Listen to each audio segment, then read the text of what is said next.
Agora, no tema da aula de hoje, vamos falar sobre regências e suas revoltas. O período regencial ficou conhecido como o decênio de 1831 a 1840 na história do Brasil, compreendido entre a abdicação de Dom Pedro I e a declaração da maioridade, quando seu filho Pedro II tem maioridade proclamada e dá início ao segundo reinado. Nascido em 2 de dezembro de 1825, Pedro II contava com a renúncia paterna de 5 anos e 4 meses, não podendo, portanto, assumir o governo, que por força da lei seria dirigido por uma regência integrada por 3 representantes durante essa década. Suspenderam-se em 4 regências: provisória, trina, a permanência, trina, a una de Feijó e a una de Araújo Lima. Foi um dos principais e mais importantes e agitados períodos da história brasileira. Nele se afirmaram a unidade territorial do país e a estruturação das Forças Armadas, além de serem discutidos o grau de autonomia das províncias e a centralização do poder.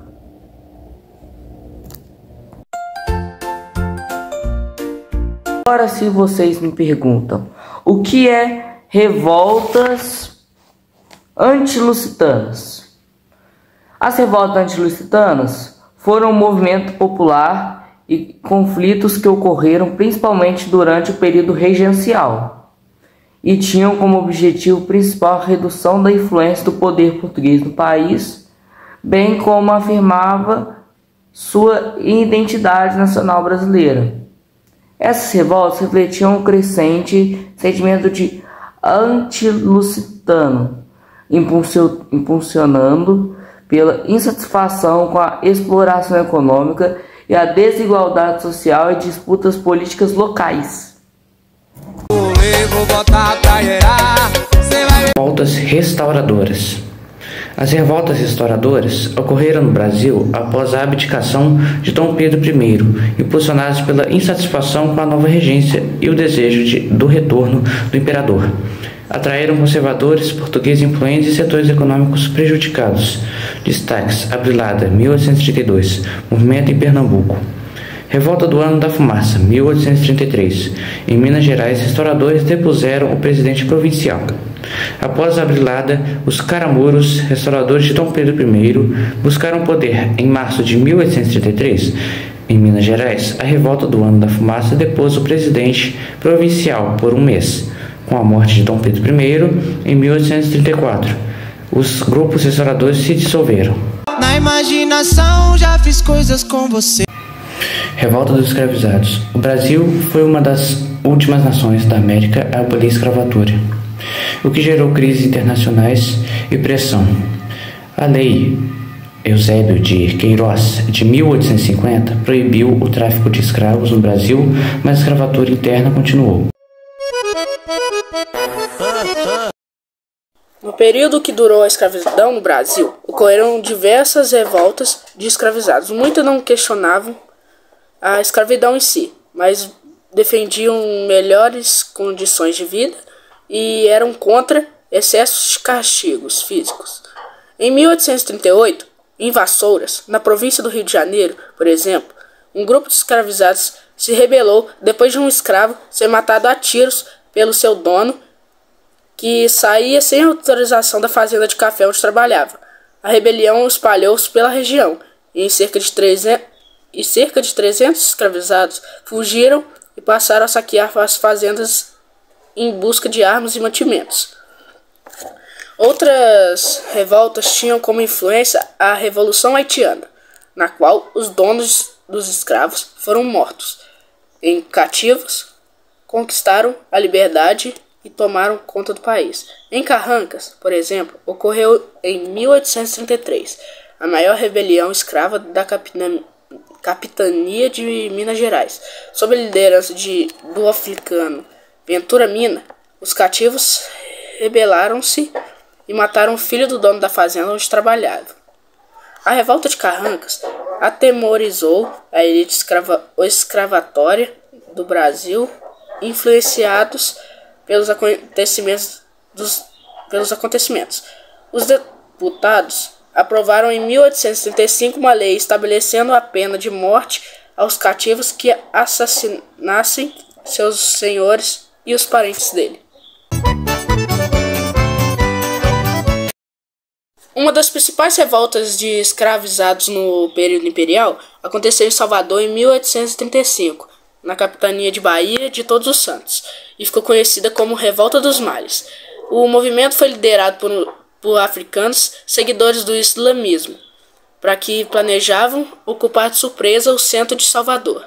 A rebelião, prevista para ser posta em prática no dia 25 de janeiro, foi adiantada um dia, pois os movimentos foi delatada às autoridades. Ainda assim, cerca de 600 escravos ocuparam Salvador e tentaram invadir a cadeia e o quartel da polícia.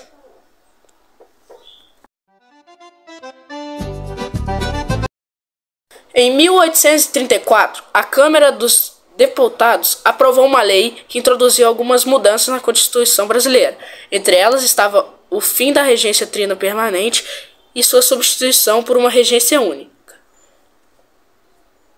Ou seja, em vez de um país ser governado por 3 regentes, seria por um só, eleito por um mandato de 4 anos.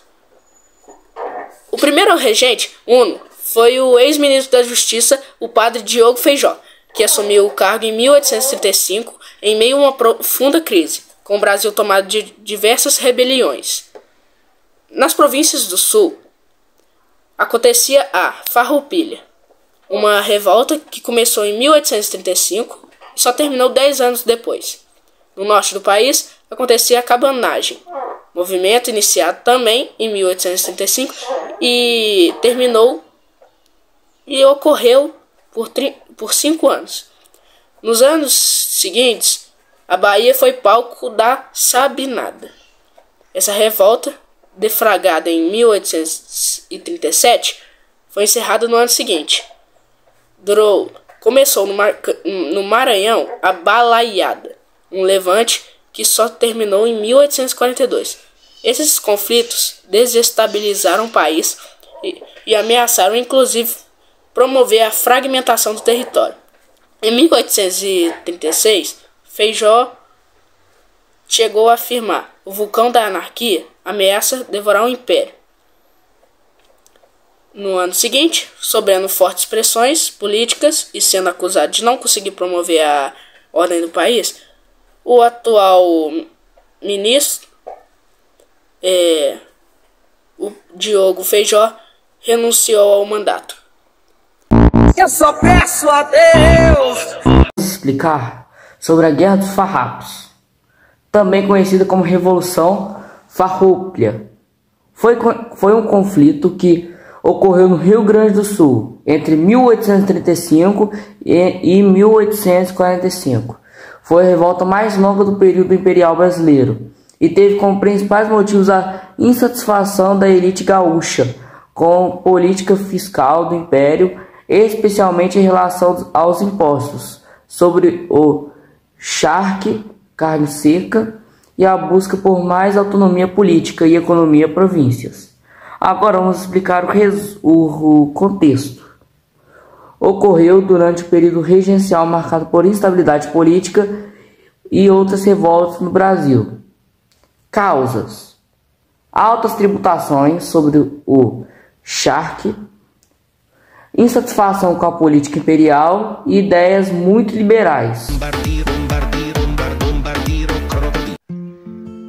A Sabinada foi uma revolta na Bahia, derivada a partir da Guerra dos Malês, da revolta dos Malês, e a Sabinada contava com pessoas de classes médias, como trabalhadores urbanos, médicos, advogados, etc. E também elas revoltaram por conta que não gostaram da administração do moço lá do Feijó, que depois que ele saiu, entrou um outro governador que o pessoal gostou menos ainda, porque ele lutou pelo governo contra o Rio Grande do Sul na revolta Farroupilha. E depois disso, em novembro de 1837, o pessoal lá organizou uma tropa e expulsou o atual governador. E os revoltosos, né, eles tomaram o trono e assinaram um documento que até o Dom Pedro II, o Dom Pedro II ficar maior de idade, eles são independentes. Aí depois que ele ficou maior de idade, eles enviaram bastante soldados, teve muitas mortes, e a Bahia não conseguiu se tornar independente. Olha a mensagem! A Balaiada foi um movimento revoltoso no Maranhão que abrangiu todas as classes da sociedade e ocorreu principalmente por conta do conflito entre o Partido Conservador e Liberal. Tanto que tiveram vaqueiros que trabalhavam ali na região na época, que foram sequestrados, foram presos e tiveram que servir ao exército de Vila da Manga, no Maranhão. Aí depois outros vaqueiros soltaram eles. E o líder do movimento era o Raimundo Gomes, e depois também foi o Manuel Balai. Na época o Maranhão ele era dominado pelo Partido Conservador, e os liberais queriam poder. Então eles apoiaram o pessoal que se revoltou, os liberais, né? E os liberais apoiaram os liberais revoltosos e ofereceram armas e munições. E aí os vaqueiros, como o Raimundo e o Manuel, começaram a percorrer todo o Maranhão para divulgar suas ideias e acabar com as desigualdades sociais e fortalecer os ideais liberais da época. E nisso deu com a maior disseminação disso no Maranhão. Teve figuras importantes também como o Preto Costa, mas no final o governo enviou tropas para a região e impediu o movimento.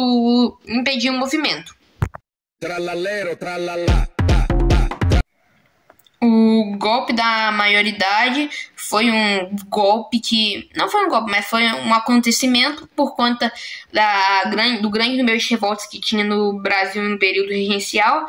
E por isso eles quiseram a ideia de emancipar Dom Pedro II para transformá-lo em imperador mais cedo, porque o pessoal estava achando que sem uma figura importante para o Brasil poderia colapsar muito fácil.